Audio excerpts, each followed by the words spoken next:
do not consider this Dr. Kisun's first presentation. I just would like her to offer some remarks on these congratulations. Thank you, Mr. Speaker. All protocols observed. First of all, I would like to start by saying thank you for the welcome remarks.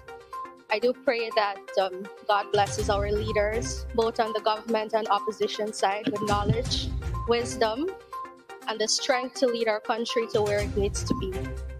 Today I stand before you, and I would like to say that it is an honor to stand here and be able to represent our constituency and the people who voted for us. I do give my word and my dedication that I will represent my office with much dignity and honor going forward. I would like to give a reminder to the persons at home and who are here present that with all the international uncertainty that's going on, Guyana needs to lead by example on an international scale.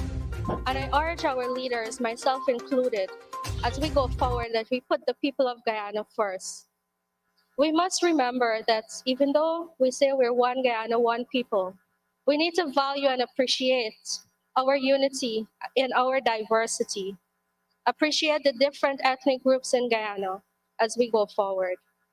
As I stand before you, I not only aim to enforce change, but much improvement where it's needed.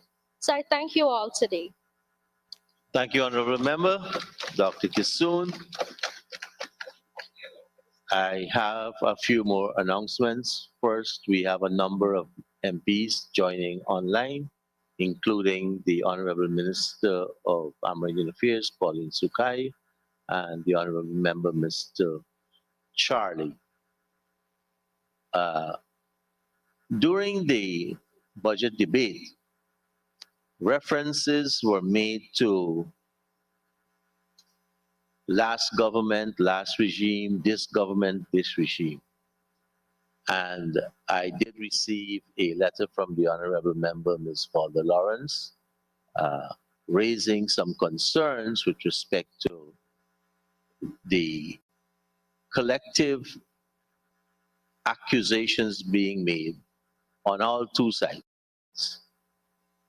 And she made objection, well, not objections, but she drew my attention to the fact that there are sitting members of the last government in the House. I wish to say that there are sitting members from the last government in the House and the last government in the House. And I consider those references as a collective and not a particular indictment. She also raised the concern that reference was made by the Honorable Minister Indar to the previous finance minister, and that was particular. And I uphold that observation she made, and I've asked the clerk to strike those references from the record.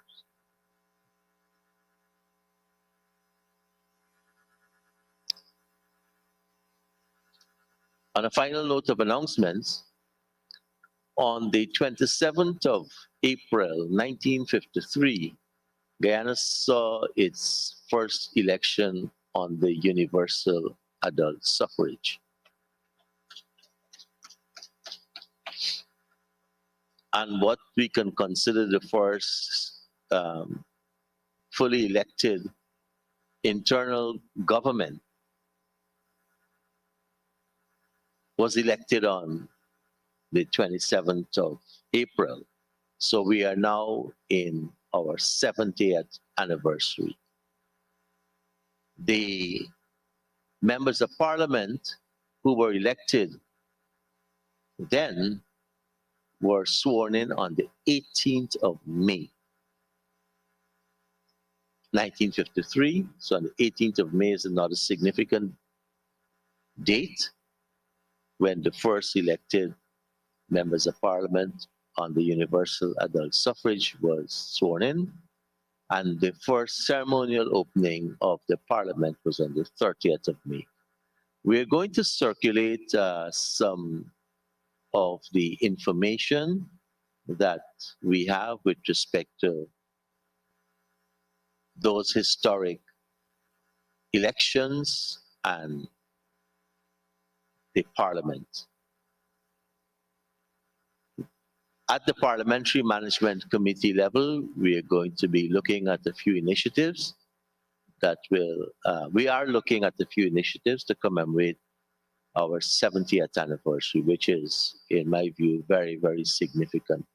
So we are now almost 2 generations as a parliament. I said I would bring this to your attention.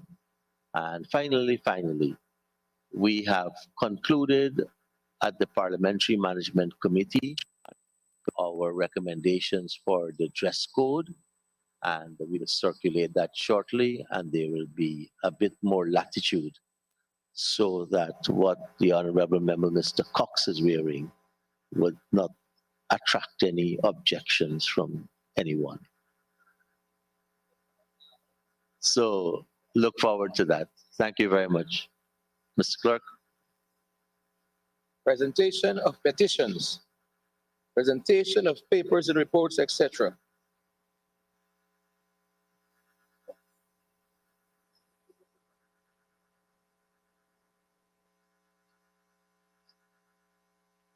Honorable members, I present to the Assembly minutes of the proceedings of the 11th meeting of the Committee of Selection, which was held on Tuesday, the 14th of February, 2023.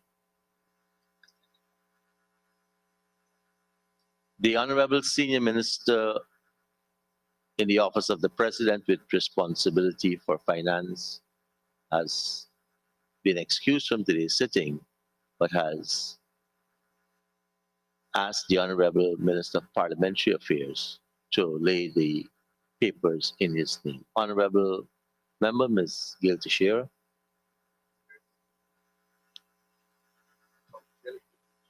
Mr. Speaker, it's with pleasure I present on behalf of the Minister of Finance in the Office of the President to present the Treasury Memorandum pursuant to Resolution number 46 of 2022, dated November 30th, 2022, on the public accounts of Ghana for the year ended 31st of October 2016. I also wish to present the Government Notice number 2 of 2023 regarding notification receipts of all petroleum revenues paid into the Natural Resource Fund during the period the 1st of January 2023 to the 31st of March 2023. I also wish to present the Government Concessional Loan Agreement, GCL number 2023-1, total number 769, dated 8th March 2023, between the Government of the Cooperative Republic of Ghana and the Export-Import Bank of China for an amount of renminbi yuan 384,580,867 and 13 whatever is the cents for that, to finance the Ghana East Coast MR Road Project Phase 3. In addition, the financial paper number 1 of 2023 supplementary estimates capital advances made from the contingency fund totaling 4,743 million for the period 2023-03-01 to 2023-04-2020. Financial paper number 2 of 2023 supplementary estimates capital totaling 26,532 million for the period ending 12/31. Beg pardon. Thank you.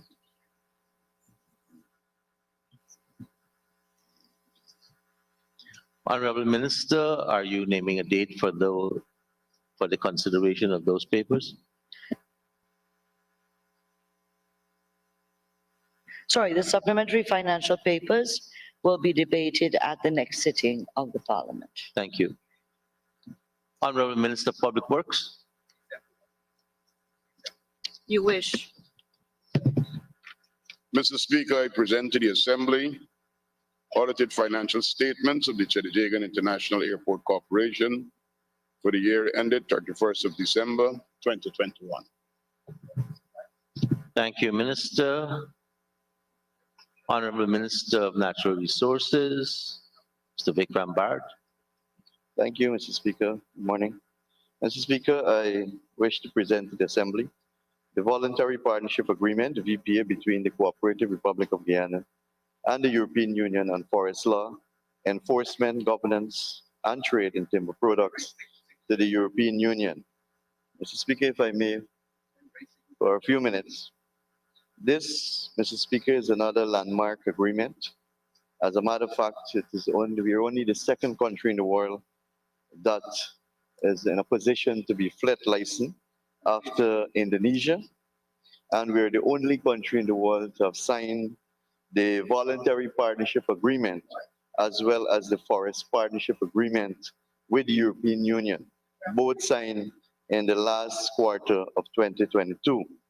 Mr. Speaker, the consultative process had started since 2012 after a policy decision was made that we will engage the European Union to sign such an agreement so that there is a legal traceability of our timber products, thereby enhancing our market share, especially in the European Union. So this process has been ongoing since 2012, and I am quite sure that the opposition members, those who are involved in the sector, are very familiar with the Voluntary Partnership Agreement and Guyana being FLET licensed because they were also part of those consultations. As a matter of fact, in 2018, it was initial after the negotiations would have been completed and then signed in November of 2022 at COP15. Thank you, Mr. Thank you, Honorable Minister. The Honorable Member, Mr. Jermaine Figueroa, Chairperson of the Public Accounts Committee. Thank you, Mr. Speaker. Mr. Speaker, I present to the Assembly the Rules, Policies, and Procedures Manual Amendment, Regulations 2023, number 4 of 2023. Thank you, Honorable Member. Reports from committees. Honorable Minister of Parliamentary Affairs and Governance and Chairperson of the Parliamentary Standing Committee on Appointments. Thank you, sir. I wish, Mr. Speaker, to present to the Assembly the 8th report of the Parliamentary Standing Committee on Appointments in relation to the appointment of members to the Public Service Commission. Thank you, Honorable Minister. Honorable Member, Dr. Karen Cummings, Chairperson of the Parliamentary Sectoral Committee on Social Services. Be it resolved that the first special report of the Parliamentary Sectoral Committee on Social Services be adopted. Thank you very much, Honorable Member. Mr. Clerk. Oral questions without notice. Honorable members, I received an email from the Honorable Member Miss Amanza Desir. Just give me 1 second. Let me get to the right.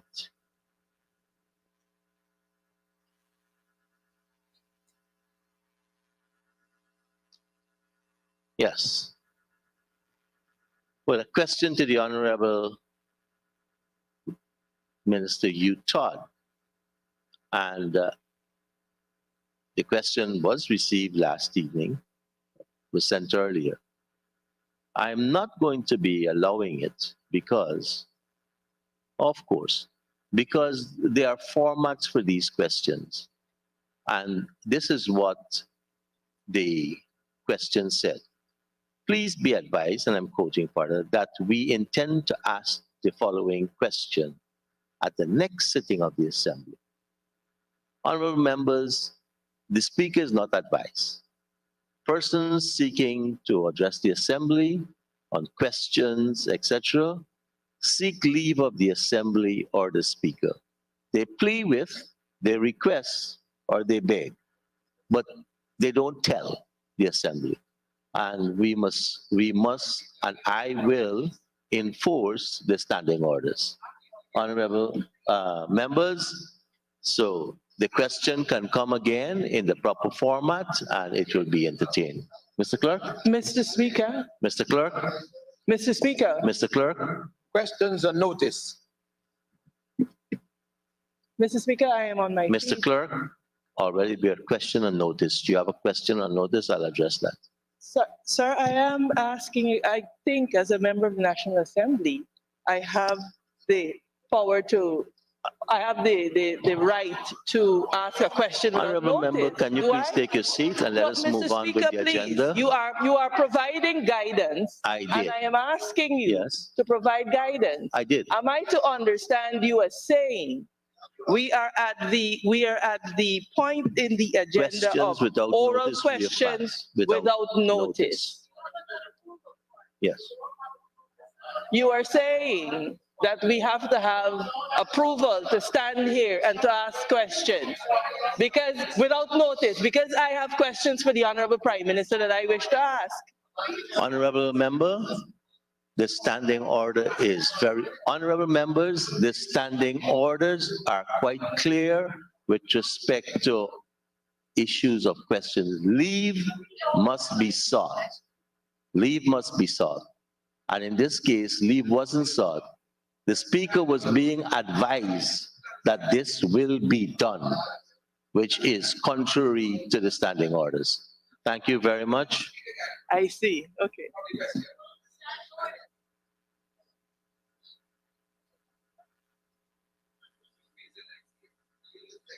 Honorable members, there are 14 questions on today's order paper. Questions 1 to 11 are for written replies.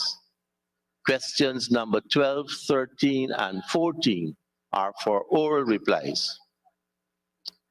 Question 1 is in the name of the Honorable Member, Ms. Valda Lawrence, and is for the Honorable Minister of Public Works.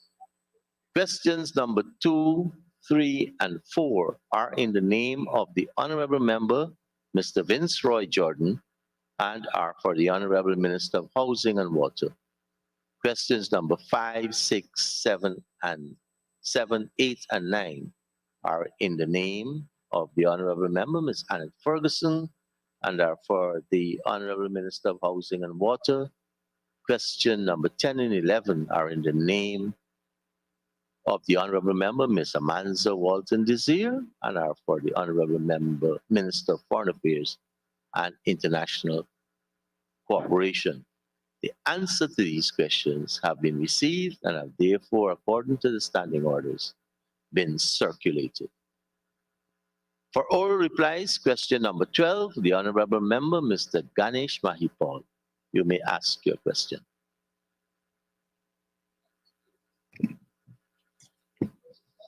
Thank you. Thank you, Comrade Speaker. Comrade Speaker, I noticed that the subject minister to which I have to put these questions to is not in the House. May I ask that we defer the questions to the next sitting of the National Assembly, or is there another minister that will endeavor to answer? Yes, I've been advised that the Honorable Minister of Parliamentary Affairs will actually seek that deferral to the next sitting. Honorable Member, Mr. Shearer. Thank you very much, Mr. Maipal, Mr. Speaker. Yes, Minister Ashni Singh is not here. He's asked for me to ask for deferral for the next sitting. Is that acceptable? Thank you. Thank you very much. Thank you, sir.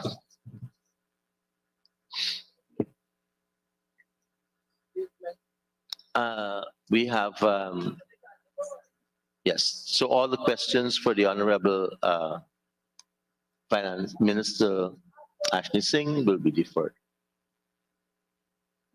Mr. Clerk. Statements by ministers, including policy statements, personal explanations, requests for leave to move the adjournment of the National Assembly on definite matters of urgent public importance. Honorable members,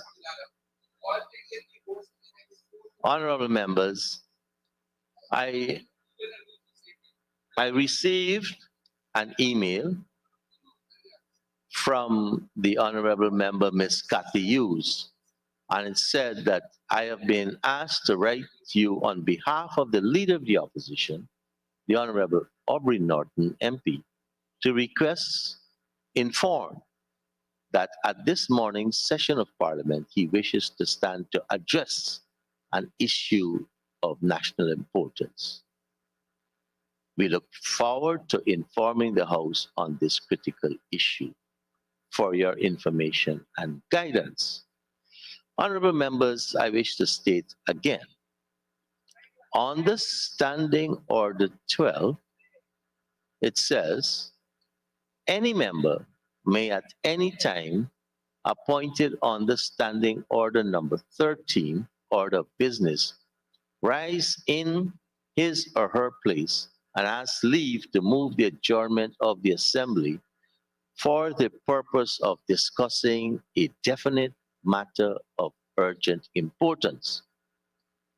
2, a member who wishes to ask leave to move the adjournment of the Assembly shall, before the commencement of the sitting, hand to the Speaker a written notification of the matter which he or she wishes to discuss. The Speaker shall refuse to allow the claim unless he or she is satisfied that the matter is definite, urgent, and of public importance and may properly be raised. So there are a number of issues with respect to this notice received from the Honorable Member, Ms. Cathy Hughes. First, the member asking for leave has to write to the Speaker. And in this case, a delegatee is not allowed to. Secondly, we have a convention where these matters come to the Speaker a certain time before, and that time when we meet at 2 o'clock, that time is 11, and for other questions like one of oral questions, at least 4 hours before. The second issue here is that the matter has to be stated. The question of urgent public importance has to be stated. In this case, I neither know what the issue is, nor if it's a question. Because from reading the email, it appears that the Leader of the Opposition, through the Honorable Member Ms. Hughes, would like to address the Assembly. And the Chief Whip for the Opposition, we have had an understanding that if there are personal explanations which the Leader of the Opposition would want to make, we can have that particular heading used, the Speaker be informed, and we can consider the request if the Leader of the Opposition wants to address on a matter of personal importance. So there are enough flexibility within our rules, our standing orders, and our agenda for these headings to be used to address concerns. And all I'm asking is that we pay attention to the convention and to the rules, and that we respect the chair, the Speaker, to exercise his judgment and application of the standing orders to all of these. Thank you very much. Mr. Clerk? Mr. Speaker. Mr. Speaker. Mr. Speaker, I just have one clarification. Thank you, Honorable Member Ms. Hughes. Thank you. I'm wondering if you could share, just for information, the email, the document, or whatever it is that explained the notice we needed to give if we're meeting at 10 o'clock in the morning. I was actually going through my records this morning and couldn't find any information in terms of what that time frame would be. We know what it is if you're meeting at 2. So I think going forward, if you could share the email or whatever parliamentary document that was explained to us. Yes. Mr. Speaker, I'm a very strong, independent woman. I just want to say that we have a rule in this house that persons that are not sitting in this house, their name should not be mentioned. And therefore, I take objection to my husband's name being mentioned in this house. I sit in this house as an independent woman and see that as verbal abuse. I think it is absolutely unfair, Mr. Speaker, that women in this house. Okay, have you're to be making an address subjected- now, please. Please. I am addressing the issue of time frame. Honorable members, please. When we met at 2 o'clock, the time was 11 o'clock. And in the standing order says for oral question, 4 hours. So I've applied that principle 4 hours before with respect to the time. Yes, the sitting. The email, I have no problems. I have no problems with email. I accept them. I don't, right? So, and when for the official records, persons who are mentioned, names of those persons are mentioned officially, I always raise an objection and would expunge any references that may slip by. Mr. Clerk?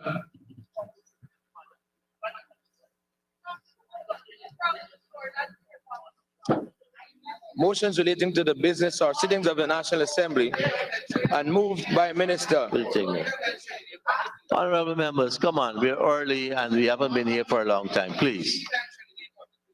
Introduction of bills. Honorable Attorney General and Minister of Legal Affairs.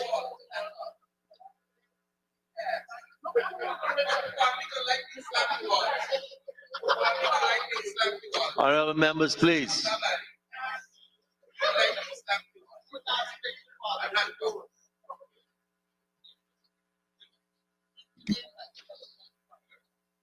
May it please Your Honor, I rise to request that the bill number 4 of 2023, Foreign Judgment Reciprocal Enforcement Bill 2023, be read for the first time.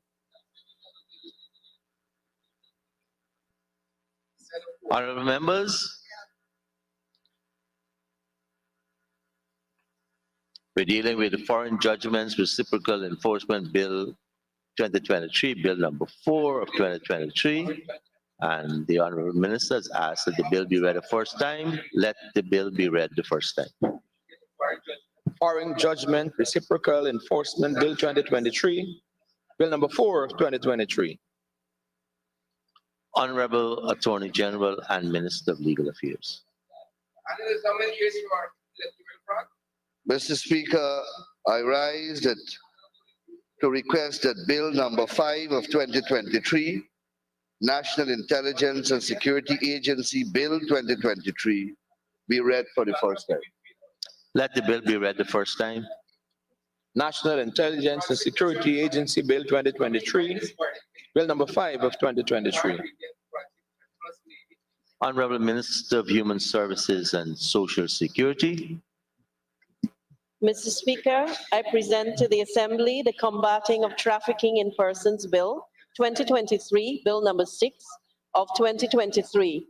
A bill introduced an act to provide comprehensive measures to combat trafficking in persons and for connected matters. And I move that the bill be read the first time. Let the bill be read the first time. the Combating of Trafficking in Persons Bill 2023, Bill number 6 of 2023. The Honorable Minister of Home Affairs.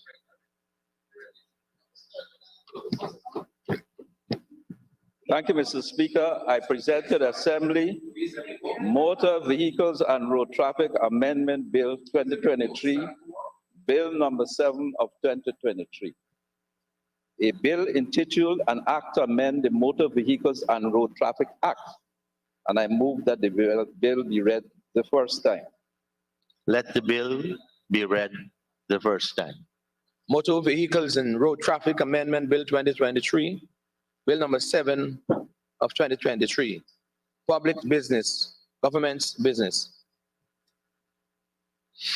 Honorable members, we will now proceed with the second reading of the Planning and Development Single Window System Bill 2022, Bill number 26 of 2022, published on the 5th of December 2022. Honorable Minister of Housing and Water.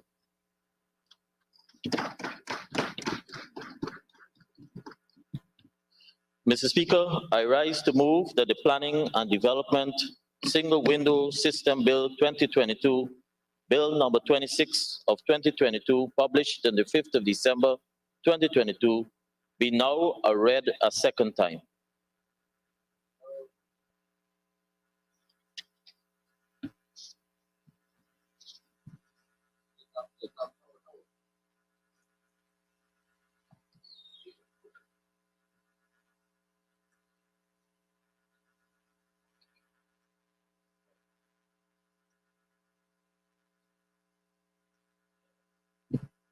Mr. Speaker, it is my honor to present Bill number 26 of 2022, Planning and Development Single Window System in this noble house. Mr. Speaker, this bill seeks to establish the Planning and Development Single Window System, set out the management and implementation of the system, establish and identify the functions of a small secretariat to provide administrative oversight, situate the functions pertaining to land use planning and development, establish a quasi-judicial appeal tribunal, provide for consequential amendments to other pieces of legislation to avoid duplication and overlap. The bill, Mr. Speaker, provides for a single entry point and platform for the submission, processing, and approval of all planning and development applications. Such applications and other related documents can be submitted from anywhere online when the IT solution is implemented. It is also contemplated, Mr. Speaker, that the requisite fees can be made and apportioned electronically once the regulatory approvals have been obtained.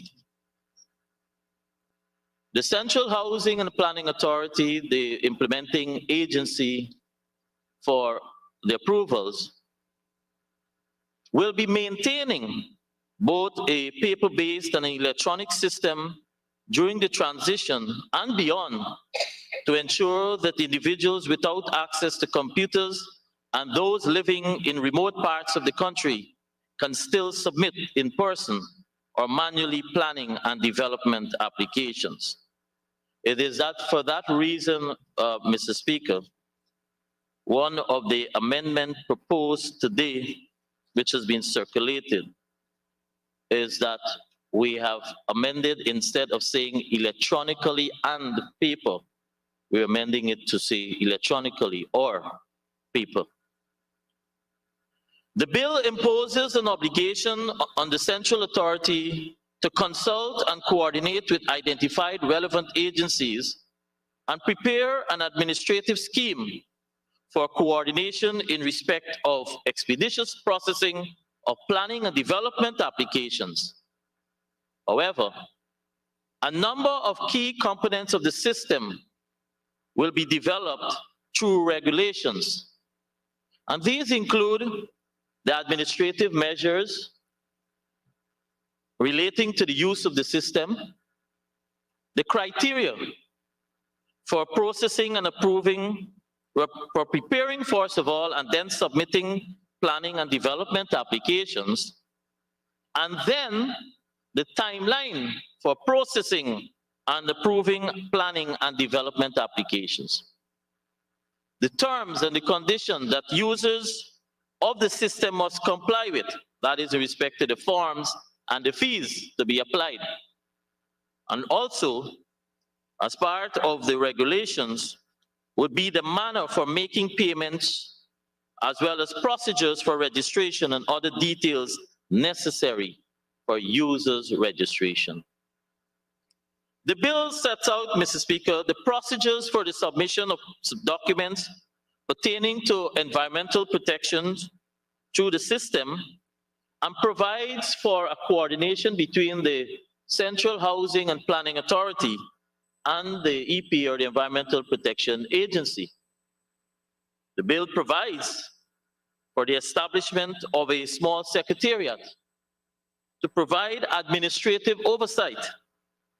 This secretariat will be headed by a director and will have responsibilities that includes overseeing and monitoring the progress in implementing the system, resolve disputes between the authority and relevant agencies in implementing the system, advising the minister on the authority's performance or its functions for the purpose of furthering the efficient and orderly operation of the system, consider and communicate to the minister advice on the opinion of the committee any matter has been referred. This administrative oversight, Mr. Speaker, the Secretariat, will be reviewed after a year, and the decision will be made as to whether to sunset or continue that Secretariat. And so in essence, it is to ensure that we have a smooth transition. The bill sets out the procedure for an applicant to lodge an appeal against the decision of the Central Housing and Planning Authority in respect of planning and development applications. The appeals tribunal to hear such matters shall be established, and it's clearly outlined in the bill. Mr. Speaker, as we as a country aim to improve on our position on the ease of doing business and reducing or improving on the index, this intervention becomes a necessary tool. What obtains now is a tedium of disparate parts that is costly, laborious, frustrating, and with gaps that often lead to redundancies and inefficiencies, which in turn disincentivize businesses. The platform will bring predictability, Mr. Speaker, will bring less bureaucracy, will bring transparency, will reduce cost and compromise, and most importantly, it will bring structure to what may be seen as some inefficiencies in the system. This is an investment that will bring tremendous dividends to the users and will demonstrate that when we say that Guyana is open for business, our walk matches our talk. Mr. Speaker, this proposed legislation, once approved, will replace the paper existing base system, which is the electronic portal, as I said, which can be accessed from anywhere in the world. Users will be able to submit their applications and supporting documents electronically. Check, and equally, users will be able to check the status of their application from the comfort of their home or offices, as well as allow decision makers to monitor the performance of the various agencies and ministries, as this legislation includes timelines associated with each component of the process, which will hold all the approving agencies involved in this approval process, which will hold all of them accountable. So, Mr. Speaker, in making the process more efficient, by handing down decisions in a timelier way, there will be a reduction in the number of steps involved in each procedure.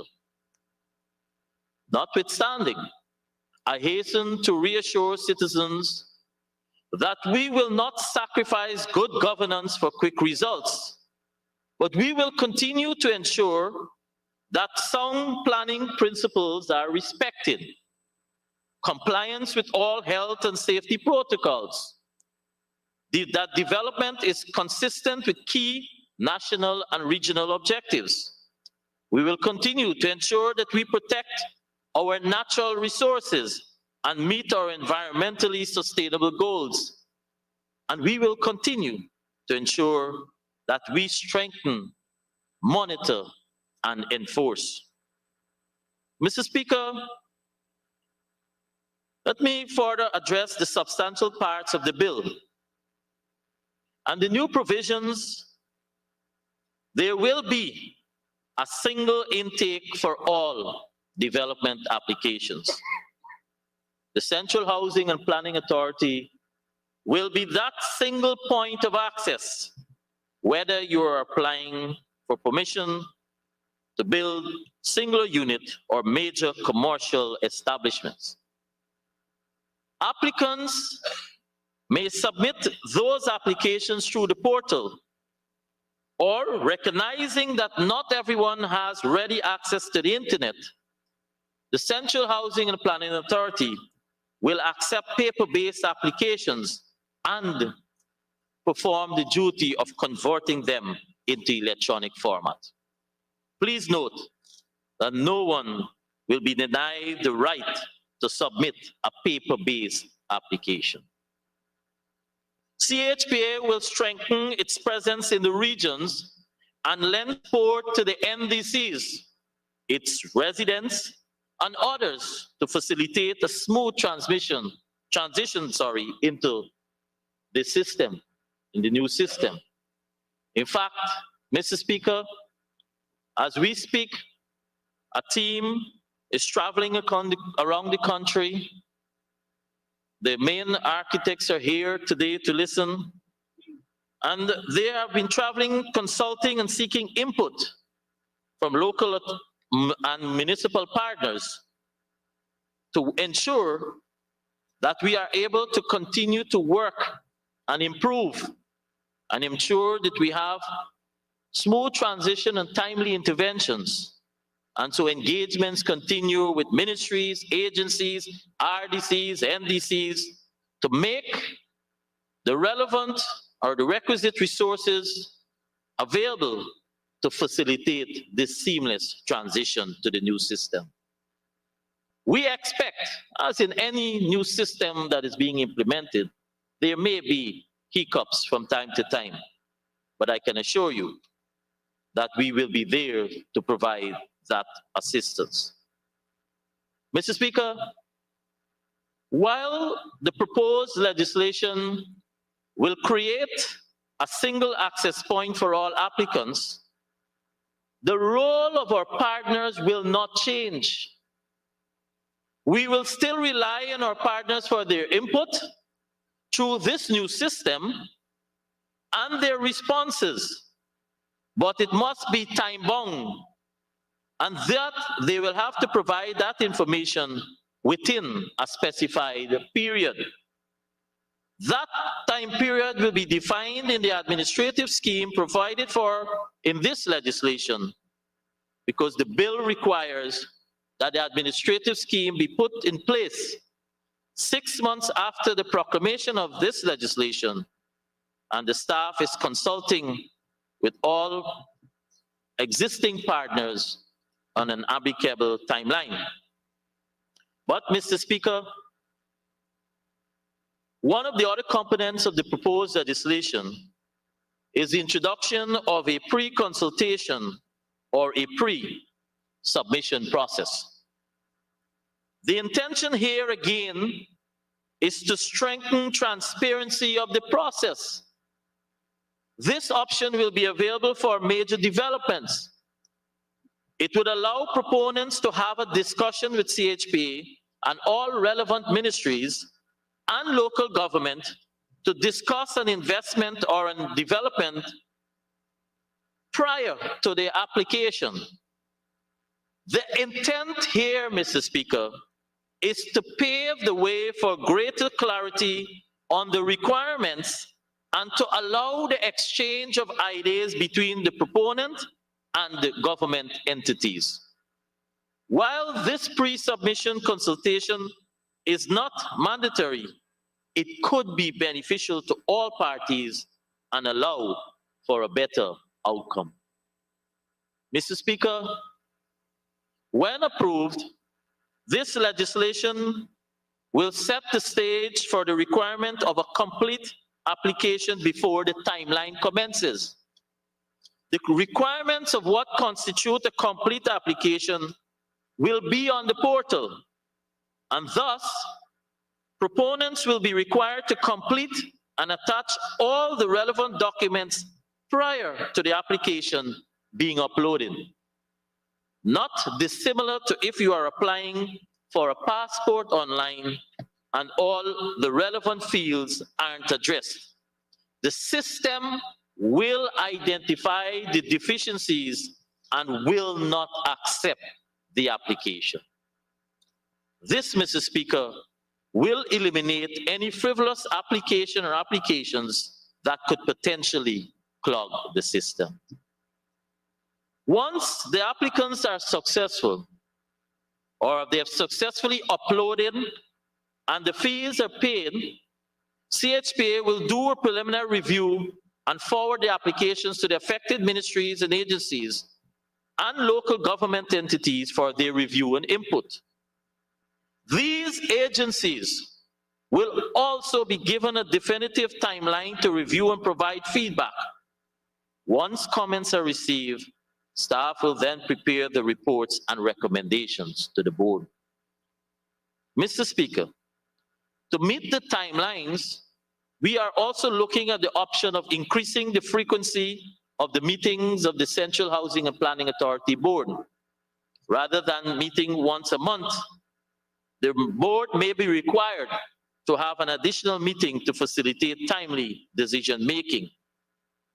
In this regard, the local democratic councils and local public works committee will also need to review the frequency of their meetings. Mr. Speaker, the proposed legislation includes a provision for an appeals tribunal. In this regard, an applicant who is aggrieved by a decision of the board may, within 28 days of the receipt of that appeal, or receipt of the decision first, may appeal against that decision to the Planning Appeals Tribunal by notice in writing. And that tribunal may, one, allow or dismiss the appeal, may uphold the decision of the Central Planning Authority, or reserve or vary the decision of the CHPA. Mr. Speaker, it should be noted that the Planning Appeals Tribunal shall be final unless that there's a declaration that the matter is one of national interest. In such a if such a declaration is made, the decision of the Appeals Tribunal will be reviewed, and there may be by Cabinet a confirmation of the decision, conforming the decision with conditions, or a revocation of the decision. Mr. Speaker, another important feature of this bill is the creation of the Planning Oversight Committee. The committee shall be responsible for overseeing and monitoring the CHPA progress in implementing the system, advising on the performance of its function for the purpose of furthering the efficient and orderly operation of the system. Mr. Speaker, as per the above, this will be an independent committee to ensure the efficacy of the system. Even the CHPA actions will come under scrutiny. This again demonstrates government's commitment to a robust, efficient, and transparent system. The bill provides that committee shall prepare and table before Parliament an annual report here to this House, setting out the steps that the CHP has taken to implement the system, any outstanding issues hindering the implementation and the effective performance of the system, and the committee recommendations to resolve those issues. Mr. Speaker, this is a transformational process that will allow us to make the decisions faster, to strengthen transparency, enhance predictability, and modernize our planning and development approval process. CHPA will continue to work with all our partners to ensure readiness to implement the new system, and we will provide the necessary training to strengthen adaptability. Mr. Speaker, a little under 5 months ago, this bill was laid in Parliament. And almost simultaneously, the procurement process, the procurement bill was published. And at the end of December 2022, following a competitive process, contrary to statements I see emanating from the opposition, a contract was awarded to Global Services, a consortium of companies based in Guyana, the USA, and UAE. And in preparation for the launch of the portal, we had committed to consultations with all stakeholders. And we had committed to involve all stakeholders. And those consultations have been ongoing, even as the portal is being constructed. We are just 2 months away from the launch, Mr. Speaker. And I wish to note, and we want to talk about fraud is fraud. Let me make this point. I wish to note that on the 21st of April, that's a few days ago, the opposition members issued a press release which claimed to have concerns about this bill and made assumptions about the consultations and effectiveness of the bill. But for more than 5 months, my friends across the aisle did nothing, said nothing about this bill. And now 2 months before the launching of the online portal, they seem to have been now awakened from their slumber. But, Mr. Speaker, this government and this minister and the ministry have not closed off for inquiries from the opposition at any point in time. They could have sent those concerns or suggestions to us just like all other stakeholders did. But the release states that they do not want to stymie development and that they support the bill in principle. So why wait until almost the 9th hour to release an ominous sounding release that does not support your claim. And so, Mr. Speaker, 5 months of civilian. in the vein of good governance, last Friday evening, knowing fully well that the bill was coming today, Monday, for the second reading and debate, we received a request for a meeting. First of all, this letter is dated 21st of April, requesting a meeting with the consultant for the single window. I am the elected official of the House, and I am the accounting officer for the region and the ministry.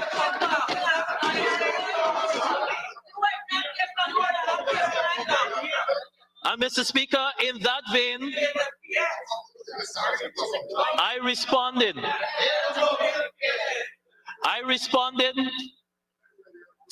and accepted for a meeting with the members of the opposition.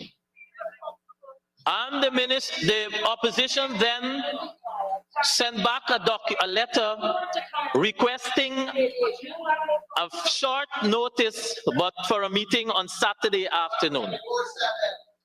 I then responded and agreed to a meeting yesterday, Sunday, and we met at 2 p.m. or 1400 hours and listened to every matter and concern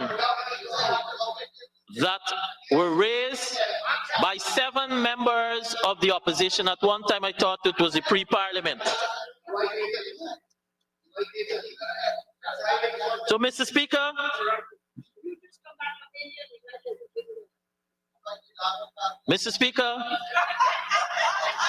the consultations, and so that is an update of all the documentations and letters that you see. The consultations are intended to bring awareness about the portal, examine the procedures for the ministry, the agencies, the RDCs, and to even receive feedback on the progress made. I am pleased to report to this House that these consultations have been robust, fruitful, and will greatly contribute to the success of this project. Mr. Speaker, complaints from investors and private homeowners in Guyana are frequent about the complexity, the time lost, and the lack of seeming transparency in existing multi-agencies process to obtain a construction permit. During the consultations, we realized that the entire process for a single building permit, for example, for warehousing, can see as much as 30 activities taking place, implemented by 6 government agencies, and that every permit requires at least 11 trips by the applicant to government offices. The risk of arbitrary decisions and corruption arising from undue discretion is high. And at least 6 of the steps, increasing the uncertainty and the risk of abuse for applicants. There may be also matters of hidden damage to economic activity, which can be substantial. Therefore, Mr. Speaker, having outlined all of the above, reforms are necessary, hence the presentation of this bill. These consultations have revealed that there may not be a clear order or sequence to obtain the authorizations. So apart from the length of time needed when one is applying now, or the lack of clarity that is created from frustration or increased cost to do businesses, we are seeking a construction permit, that you will need the following. For example, if cadastral survey plan, you'll have, for example, you have the cadastral survey plan, outline planning permit, building permit, planning permit, environmental authorization, fire safety planning, building plan approval, sewage connection authorization, authorization from other agencies, will and can see engagement by agencies such as Guyana Lands and Survey Commission, the local authorities, that is the NDCs and the municipalities, and I willfully didn't speak about their role because the Minister of Local Government will be speaking shortly, the environmental protection agencies, and even the utilities like GWI and so forth, civil aviation from under the Ministry of Public Works. Factor in the time and money it takes to chase after all these agencies, and you will have an idea of how we need to improve the system.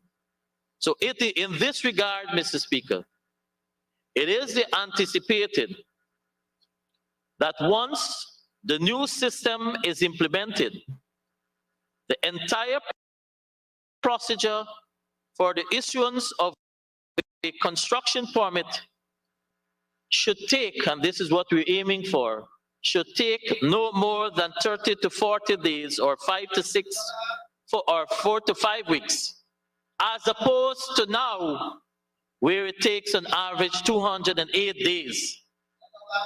This, of course, depends on the location of the construction.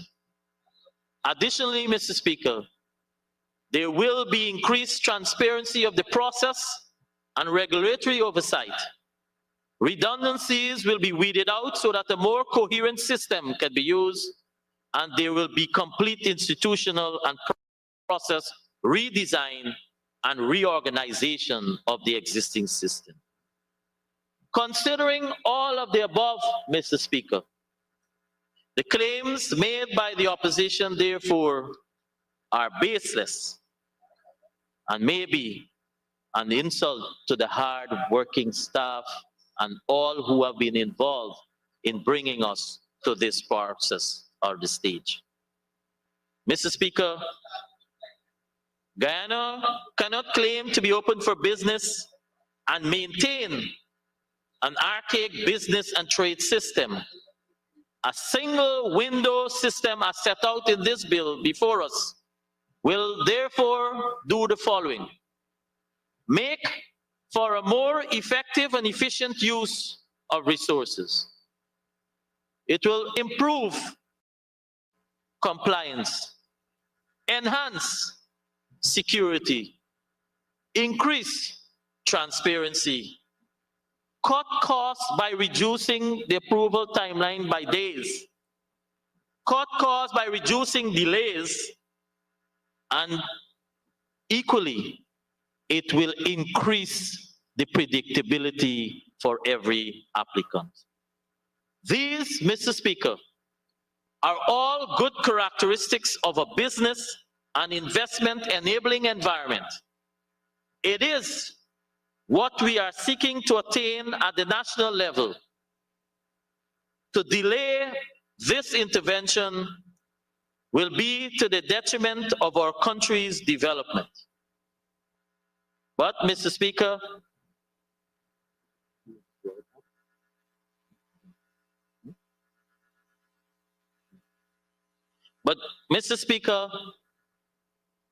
last evening we received a list of proposed amendments,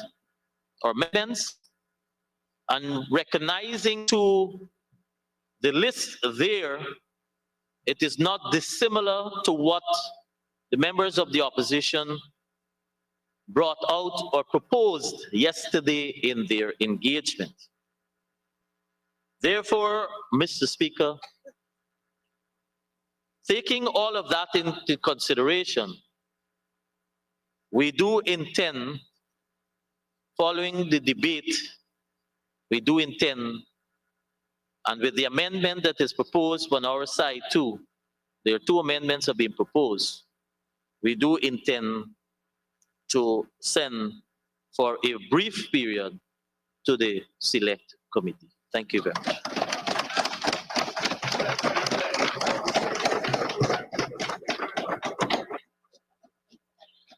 Thank you, Honorable Minister. Now call on the Honorable Member, Ms. Annette Ferguson, to make her contribution.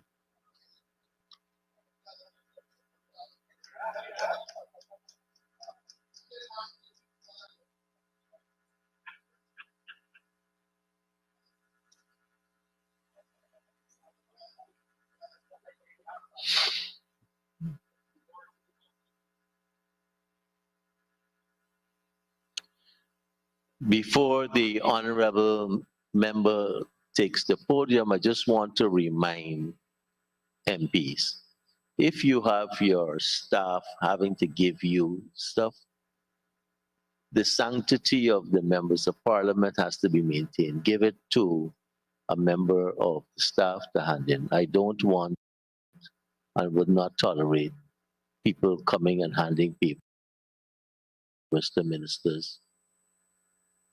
At the chamber that we sit in is reserved for ministers, and when the appropriate time is there for the advisors to ministers to sit along with the ministers.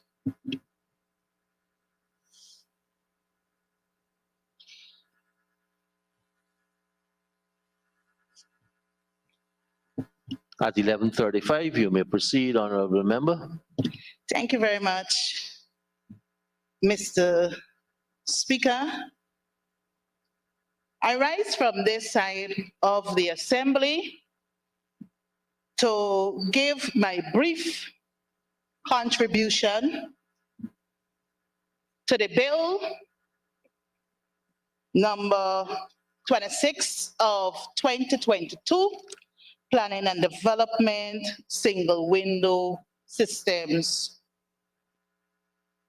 But Mr. Speaker, before I proceed further, allow me to applaud the honorable member, Colin Crowell, for his consideration and acceptance of an invitation by the opposition to attend a meeting where we were able to highlight our concerns and share with him our intended proposals. And I believe, Mr. Speaker, that such approach, if we were to take it going forward, this assembly would be the most improved assembly, the 12th national, the parliament of the Cooperative Republic of Guyana. And it will also say to our citizens that we can mature as leaders when it comes to national issues. So I trust that the honorable member colleagues will take a page from Honorable Colin Crowell's book going forward whenever bills are laid in the National Assembly and we have concerns from this side of the House, we can, meet at a discussion table and share our position. So once again, I commend you for your efforts, honorable member, and your team, your technical team that sacrificed the Sunday yesterday just to meet with us. And I must report to the National Assembly, Mr. Speaker, that the discussions were quite, professional, and it was very cordial. So once again, thank you, honorable member. But Mr. Speaker, I also want to put on record that this is not the first time our nation is seeing a single window system being established. And oh yes, seriously. And I do believe that we should be able to give the then government, under the leadership of Brigadier David Arthur Granger, the applause, because we were able to introduce the Customs and Trade Single Window Systems Bill in 2019. And this bill came into effect after countrywide consultations between 2017 and 2018, where we were able to do widespread consultations and take, recommendations and suggestions into consideration. Mr. Speaker, I do believe when I went through the bill, it is a very good bill. And in principle, the opposition do intend to support the bill. But we do have some concerns, and I think those concerns were shared yesterday. We do have amendments, proposed amendments, and I'm also happy to hear that the honorable member, after much consideration, that this bill will now be sent to a special select committee where the opposition and all other members, perhaps from civil society, can also have their input. And I must applaud the honorable member Colin Crowell for this approach.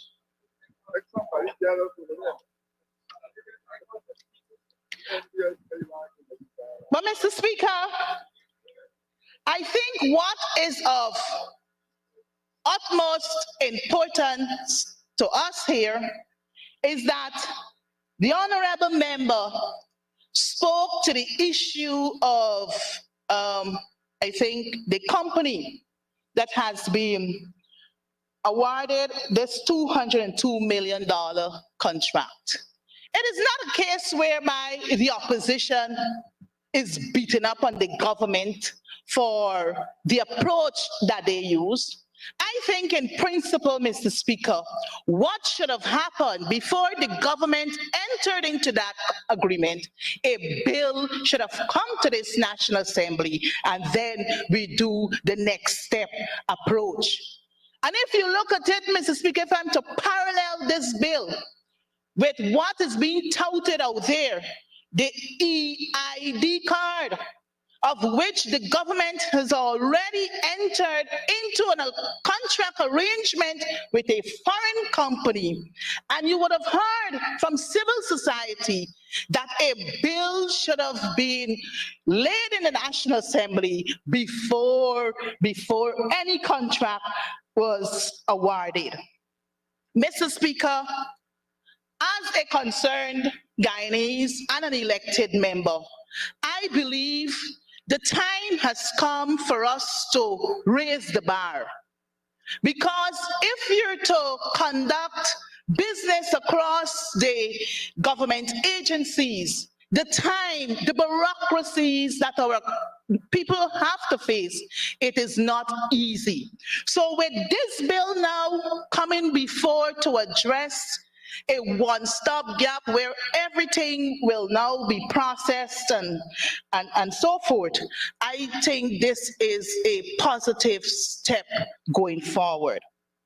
Mr. Speaker, as I said before, since the bill is going to the select committee, I don't think I would want to derail my arguments further in the House of the National Assembly.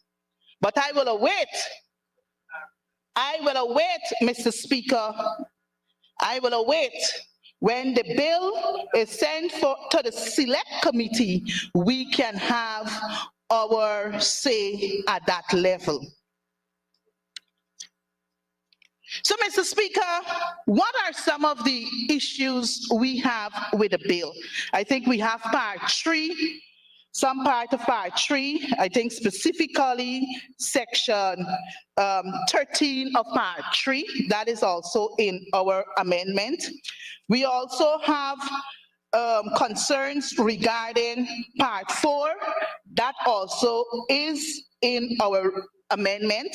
I have recognized that the annual report at section 21, the minister reported that annual reports will be presented to him, of which he is going to have laid in the National Assembly. So this too, the bill seek to address. But Mr. Speaker, before I wrap up, I want to refer to an interview done on NCN by Mr. Anil Nandalal, Honorable Member. And this interview was conducted on April 20th, 2023, under the headline, Interview on Current Situation Relating to LGE 2023. And this is what the Honorable Member had to say during the interview. He labeled the opposition as follows: we're obstructionists than constructive. We do not give constructive contributions. When we in the opposition is not here, the business of the House flows smoothly. But when we are here, we do not, there is no constructive alternatives nor constructive criticism. The Honorable Member went on to accuse us of breaking mace, assault MP, staff of the Parliament. We sing and dance, we blow whistles and behave in the most unparliamentary manner. Now, Mr. Speaker, this morning,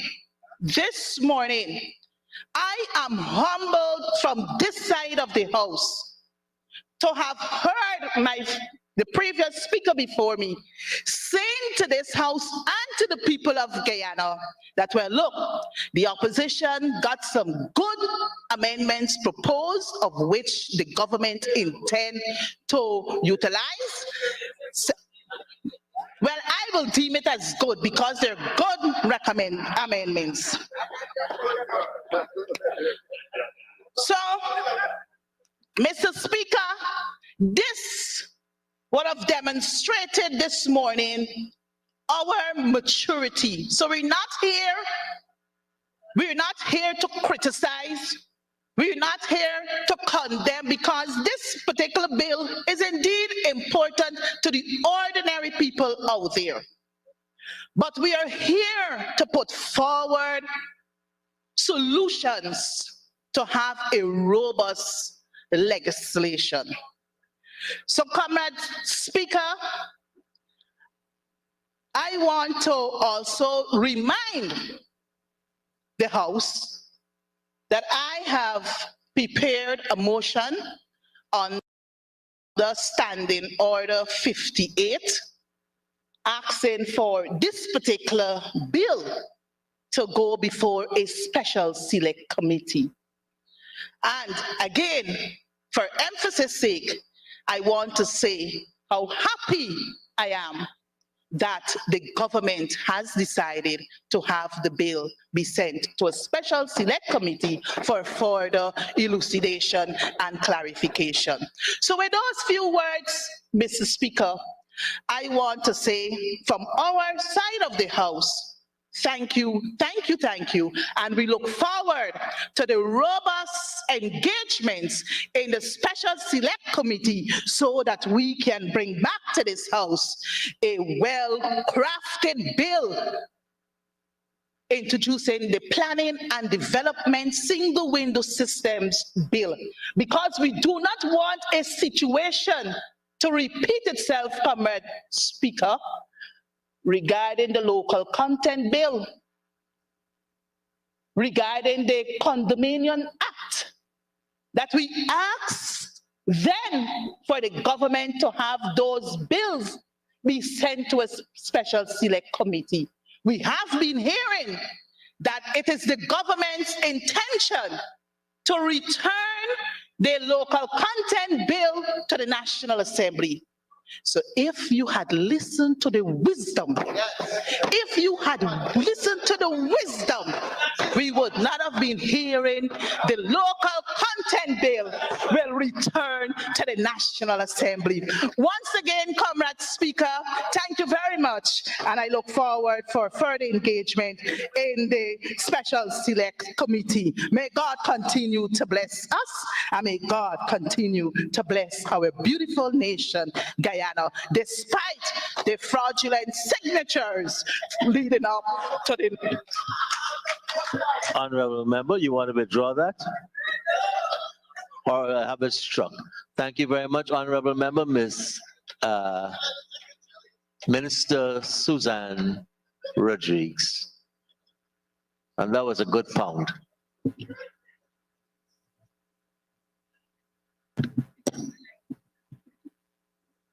Thank you, Mr. Speaker. I rise to make my contribution in support of the Planning and Development Single Window Bill 2022, Bill number 26 of 2022. Mr. Speaker, this bill is relatively uncomplicated and self-explanatory, but significantly improves the way people access government services. This bill also represents another demonstration or installment of the People's Progressive Party Civic Government's plan and public commitment to modernize our laws in keeping apace with the transformation of our country and economy. This planning and development single window system is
Thank you very much for joining us and continue our broadcast in the opposition's coverage of the 63rd sitting of the National Assembly. My name is Randolph Critchlow. I want to thank you very much for staying tuned. Right now on the floor, if we take a quick look at what is happening on the floor for those persons there, we have the Honorable Member Suzanne Rodriguez, who is giving her contribution on the single window bill. We are going to come back to the floor of the Assembly in just a few. We have with us the opposition member of parliament, Vince Roy Jordan, with us, and we're going to have a little interview with him, and then we'll go back to what is happening on the floor of the House. Vince Roy, thank you very much for joining us this morning.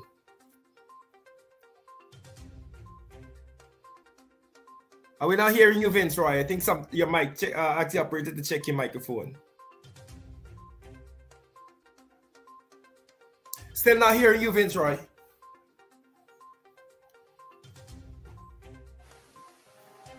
Yeah, well, let's ask the operator to check the microphones there to see what is happening on the end, because we're not here.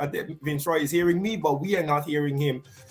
Let me just say to you that a number of things are on the order paper for this morning's sitting of the National Assembly. And we are going to ask Vince Roy to comment on a number of questions that he would have sent to the National Assembly. Let me see if I can pull some of them up as the operator starts. So Vince, let's see if your microphone is working now. Yes, Randy, you getting me? Great, lovely. Yes, we're hearing you now.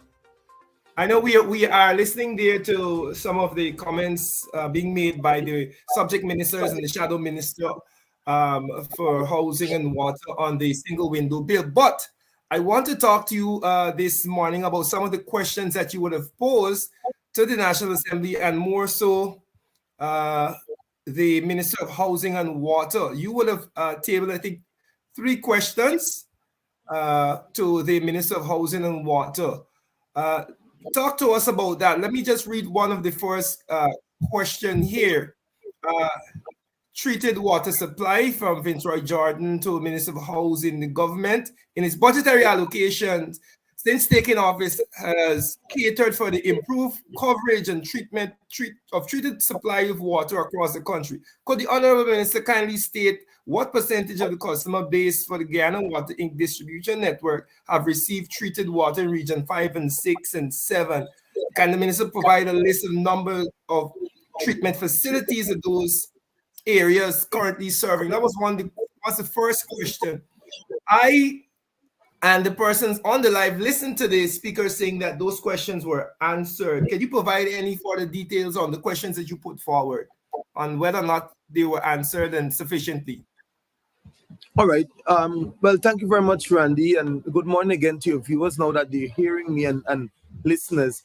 To start with the questions, I have not yet received documentation on the answers of the questions, but I can say clearly I know why I asked the questions because the Ministry of Housing and Water, in particularly that department that falls under the ministry, the Guyana Water Incorporated, they had a number of projects listed. They had billions of dollars allocated with regards to treatment of water and the improvement of the system development in a whole.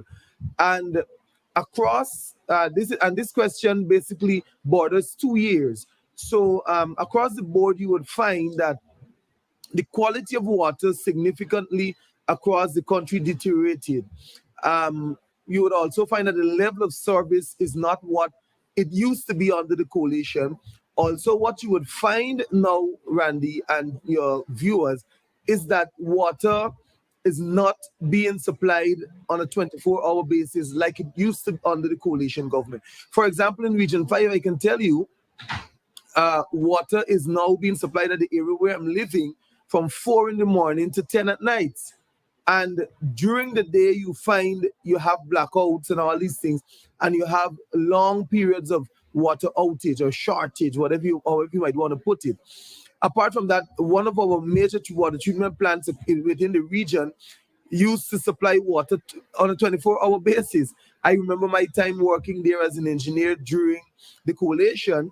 We modified one well so as to back up another, so as to give the people 24-hour service. This government now back into power, they actually reverted that decision so that the people now from 24 hours water, they're having 14 and 16 hours of water. And so you find that they don't cater for emergencies, they don't cater for the businesses that are going late. And most importantly is that they're budgeting to say that they're developing the lives and the livelihood of our people. But in reality, none of that is happening. So the question really to the minister was to say, to tell me or to tell the National Assembly and Guyanese as a whole, what have you done so far with all the monies that you've received with regards to system improvement, water quality, and level of service? We have not seen anything. So those are the answers that we are looking for. Yes, MP, and I want to hone in on that, because the next question that was posed for answer was regarding the production report from the Guyana Water Inc., asking for answers to the total amount of water produced and distributed to customers in the region, the total amount of downtime, a list of non-functioning, inoperable wells, a list of all the water distribution facilities that supply 24 hours in all regions. And these are important questions because, as you said, as you would have articulated just now, there are millions of dollars being allocated to the Guyana Water Inc., billions. And the customers, the Guyanese people deserve to know where these monies are going. I am hopeful that we can share some answers to those questions, because people continue to complain about the quality of water. And you had a next question about staffing, which is very important, and this has come up over the last few months since this installed government has been in place. Issue of staffing at a number of these government agencies. What are you hoping to achieve by getting these answers from the government about the staffing issue? Look, Randy, it is simple. With regards to the question on staffing at GWI, you know that sometime in 2021, around June, they dismissed over 100 and something staffers. The very staffers, or the positions rather, that were made redundant, so to speak, that they said, and the persons that were sent home, the skill set is still needed within the organization. And now you find that in less than a year, as a matter of fact, it started since then, in less than a month after that, they were then recruiting people to do meter reading on contractual basis. And then you see over time, they started to recruit engineers, and then they started to recruit clerical staff, and the list goes on, procurement staff. Now, what in essence I'm trying to get out is that the persons that they dismiss, the reality is that they were just trying to cleanse the system of those who they perceive to be coalition supporters like myself and others. So the thing is, let them say to us now, what are the new positions that they have so created for the huge amount of persons now being recruited, because you would find that some of the very positions are now being filled, but of course they're being filled by the PPP cronies. Regional managers were dismissed, technical officers were dismissed, supervisors were dismissed. Why did you do it and you still need the staff? Now you find in a number of regions, I receive calls, over time, numerous calls, and people say, with all the persons that they dismiss, we still need them. We are short on staff. We are not meeting our target. Let the regional managers and revenue managers are under pressure because they are not meeting their targets because of the shortage of staff. And then the threat is to our regional and revenue managers within the company is that if you don't perform, we will transfer you, or we will find people to replace you. That should not be. Under the coalition, must give the credit to Dr. Richard Van Wijs-Charles and then ministers of communities rather. They designed a system that we had to work with, whereby we moved to zones, we distributed our regions in such a way that within the regions, we had area managers or area supervisors. So it started kind of a competition. Apart from competition, it was much more efficient and effective in getting the daily tasks done, both production, both bill deliveries, both commercial services, customer services. And so you find over time with the staff complement being as they would say, they termed it as overstaffed, but I would just put it as being increased to meet the demand of the job. You find that GWI was performing in a much more effective manner. We at GWI during the period of the coalition had what we call a monitoring system with regards to leaks. We developed electronic systems and mapping on our smartphones. People could have reported their leaks via an app. All of that was dismantled since the people came into government. And we brought our OP1, OP2, the different operational tasks, that stands for the leaks and so on, major leaks, minor leaks, down to a very, very, very low state. Drive the road along West Coast Berbice. I drive these coasts daily, and you would see a number of leaks ranging from those in potholes on the road. You would see those from hose. You would see those in drains that causes the water to be contaminated at nights when it is shut off. And so, Randy, it is a whole host of things.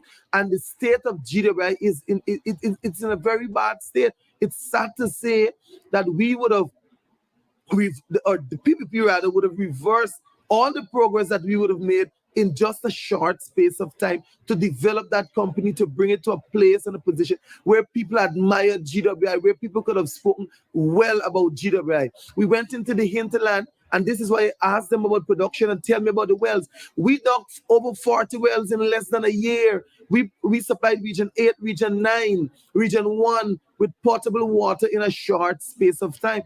And these officers now, the government now, they're having billions of dollars.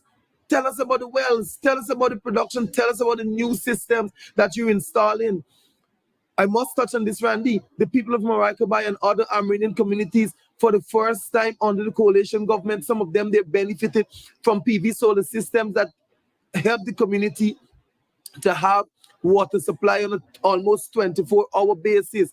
Most important is that they never had in some areas, and they started to get under the coalition government because we place emphasis on the livelihood and the development of our people.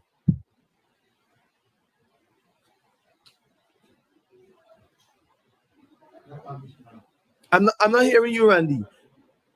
Sorry about that. And I'm saying that I'm happy that you are there advocating on behalf of the people. Water is such an essential service, and GWI must be held accountable, especially when you're spending millions and millions of taxpayers' money to provide this essential service. Now, I don't want to let you go without touching a bit on LG. I know a lot of happenings have been happening up there in region number 5 as it relates to the list, as it relates to the LGE confusion and the fraud and the forgery that we're seeing. If you can just give our viewers a bit of update as to the controversy surrounding the list and where you are. I know some persons will have made reports to the police station. I am sure our viewers want to know what is happening in Region 5 as it relates to the LG and the list. No, Randy, I would want to be a bit, I would, if I may put it, specific, but at the same time, I don't want to give too much with regards to what we're doing at the moment. Mm-hmm. If you follow us and the viewers follow us, Randy, from day one, I was on the ground during the nominations at a particular location, which is the Woodlands Farm NDC. Our representative of the list was given number 1 to submit our list as APNU. That suddenly changed, and we were told instructions coming from the CEO and guidance coming from the CEO that the PPP must submit their list first. I don't know how true that is from what the CEO said, but that is what was told to me. We said to them in no uncertain terms, we will not be submitting our list at number 2 because we were there first. The RO gave us number 1, and then the RO took it away from, well, I actually had the police take it away from us. Subsequent to that, almost 30 to 40, over 30 police officers, within a range of 25 to 30 police officers came to that location just to ensure that the PPP submitted their list first. Now, Randy, one must understand that if you look at it clearly, there was something behind this, the reason for them fighting to get their list in force. And so when I looked at it, and after we were overpowered by the police, so to speak, the police came and had them put their list in force. I said something is not right. And we did our work as politicians along with our chief scrutineer and those who were a part of our regional team. And we unearthed a number of fraudulent activities by the PPP. One is that deaf people were placed as nominators on their lists. Two, persons who were signed or normally use thumbprints as that mark where you normally sign, give your signature, those persons signed as nominators on the PPP list.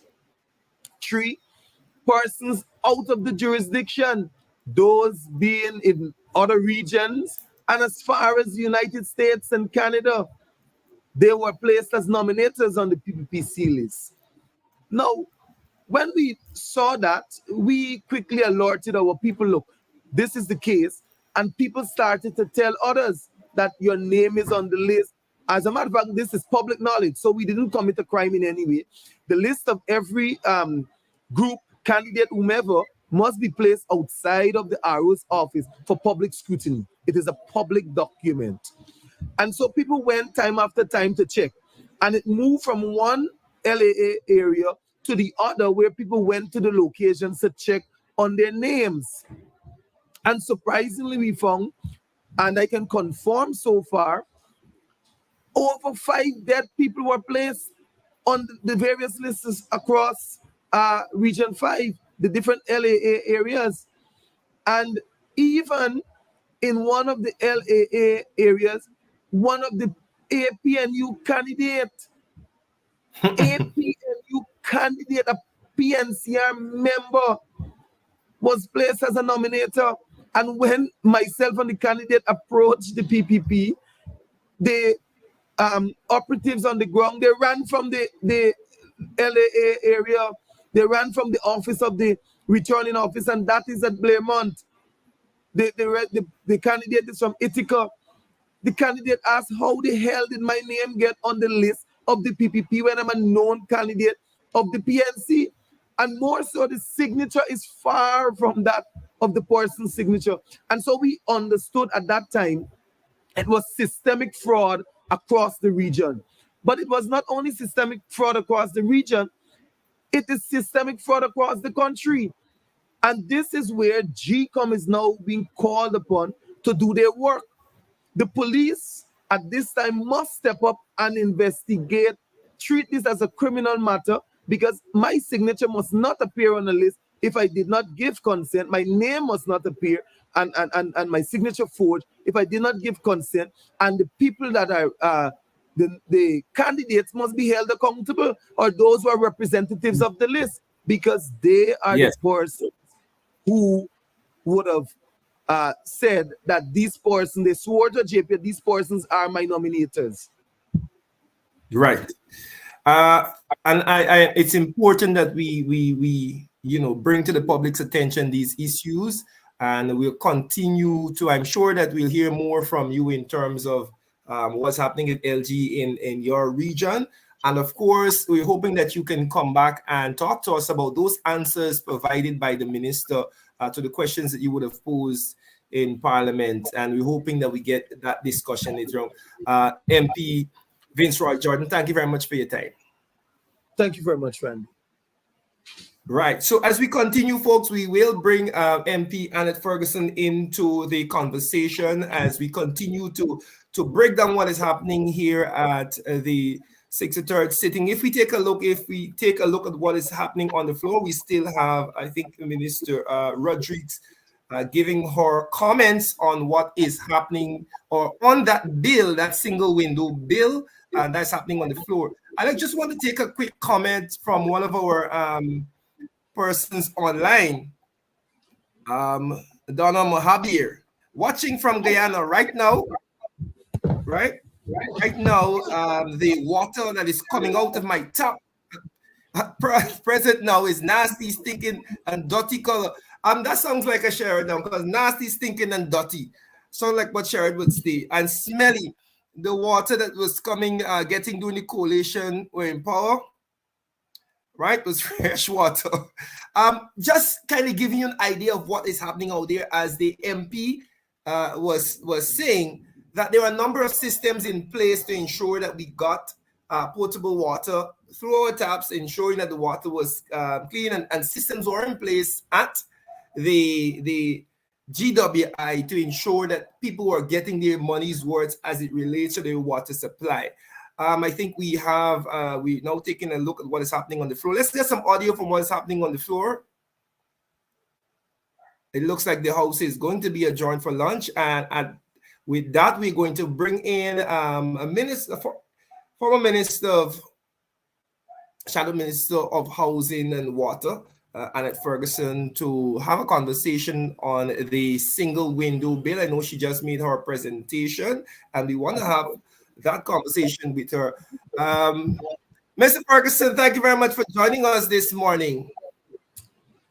A pleasant afternoon to you, Randy. And oh yes, it's afternoon. Sorry, my bad. It's afternoon.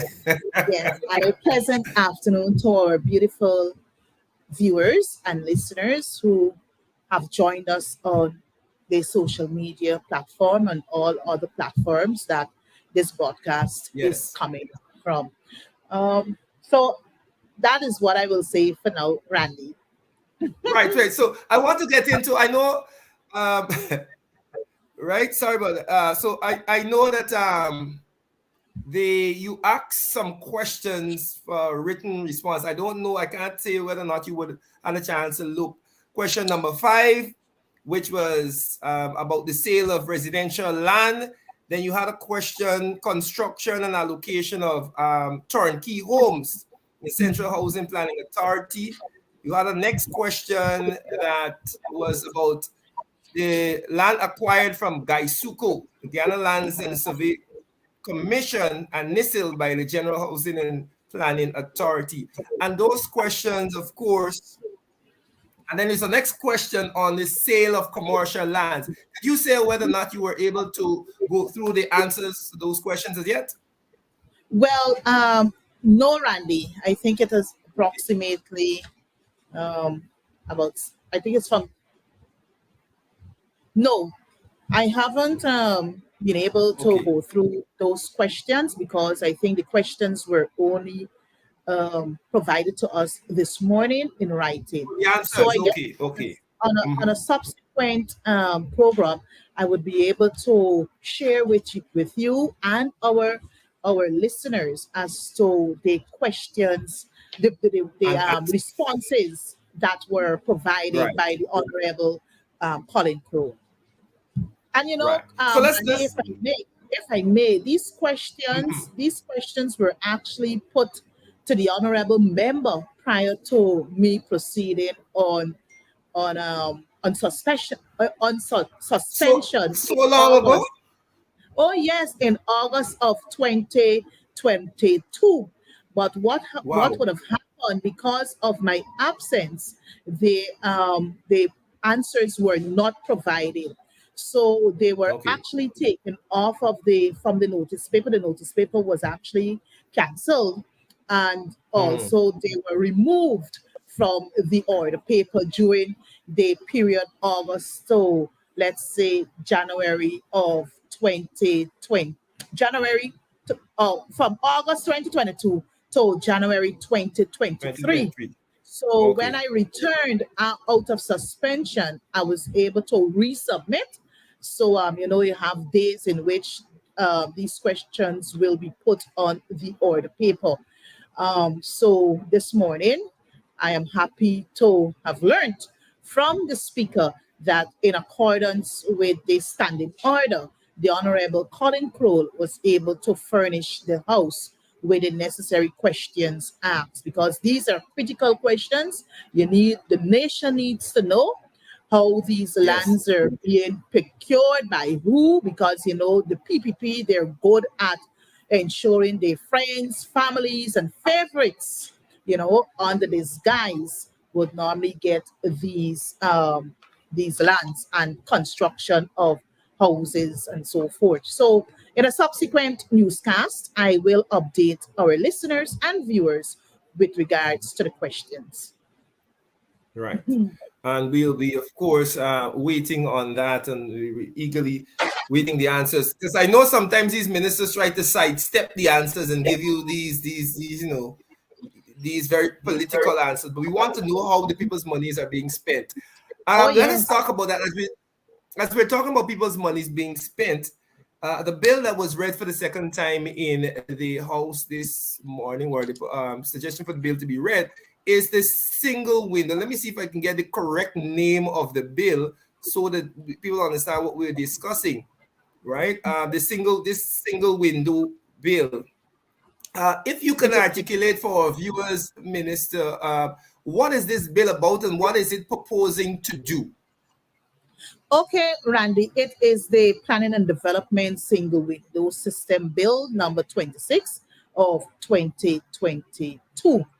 And in a nutshell, what the bill is trying to address is the integration of the services that are provided at the level of the NDC, the municipality, and also at the Central Housing and Planning Authority. So in essence, the bill will ensure that a separate unit is actually established at the Ministry of Housing, the Central Housing and Planning Unit there, and it will be outfitted with staff. So, for example, what obtains now is that I, Annette Ferguson, if I have a plot of land and I want to build my home or my house, for want of a better word, I want to build my house. There are certain things that I have to do. First, I have to get my building plan.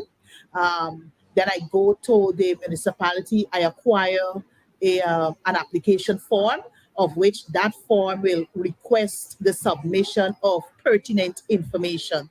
When that is done, then you have the plan along with the application and the relevant documentation. You got to ensure you get approval from the Guyana Water Inc. and also Guyana Power and Light. Because in order for you to construct, you must have these things in place, right? So when you make one submission to the municipality, they would normally, I think the public health department would normally go to the site, visit to ensure that, well, look, the building indeed will be fitted if the land is 50 by 100 and your house will be at 26 by 30. You got to ensure that, well, look, the building will actually be based on the dimension of the plan. So once you would have satisfied all criteria, the municipality or the NDC in which your area falls in, they will give their no objection and approval. So once you get the approval, you could commence your building. So what this new system is seeking to address is that rather than going to the NDC and have your documents submitted, you can now visit the Central Housing and Planning Authority and make these submissions.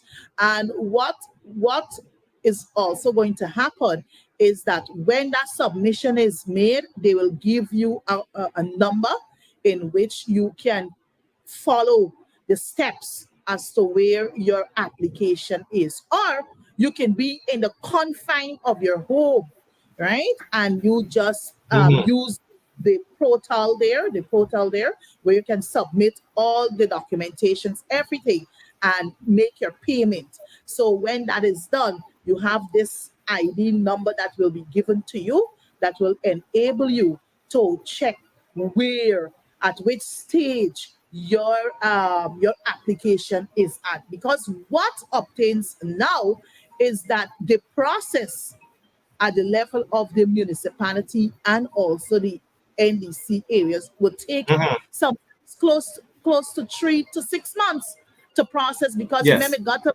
from the NDC, then go to if it has to go to fire service, if it got to go to EPA, then go to central housing. So no, this bill now is seeking to integrate everyone onto this platform, and where your documents can be processed according to the timeline given by the Honorable Member Crowell. It will take about let us say 60 days, right? Three weeks to 60 days in which to have your documents processed.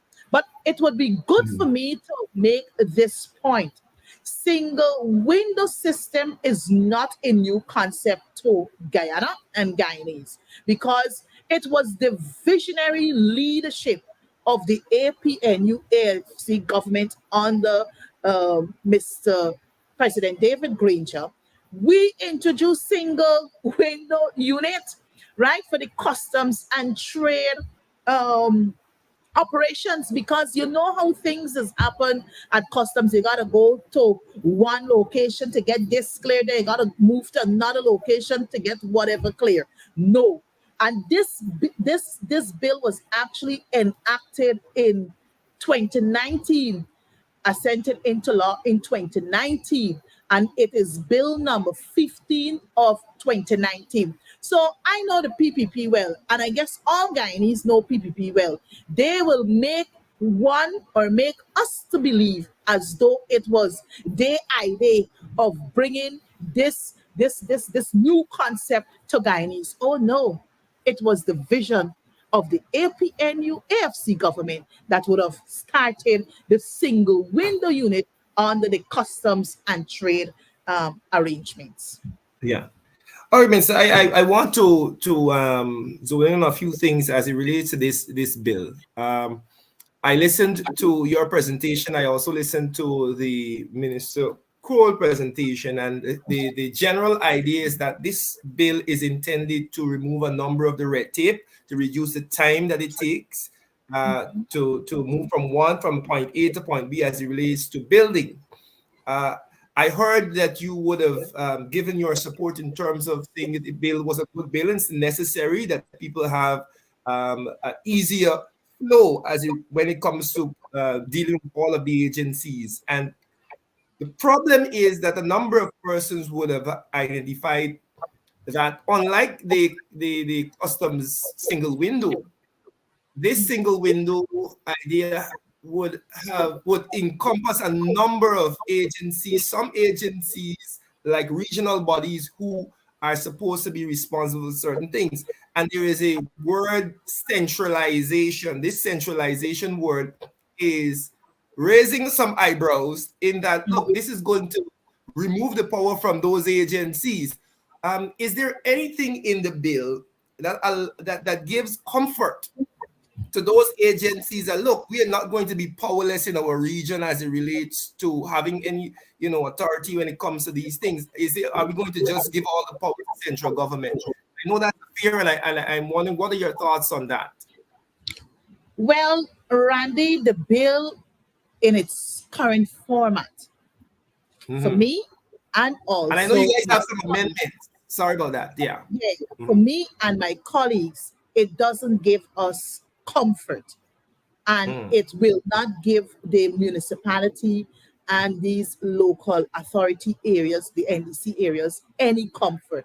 And that is why on Friday, we decided that it would be best for us to reach out to the minister at housing there and let him know that, well, look, we have concerns, because we have been in consultations with business personnel, with NDC, our own local municipality here in Georgetown, when we engaged them to ascertain from them whether they were able to be part of the consultation process that is currently ongoing before the implementation of this bill.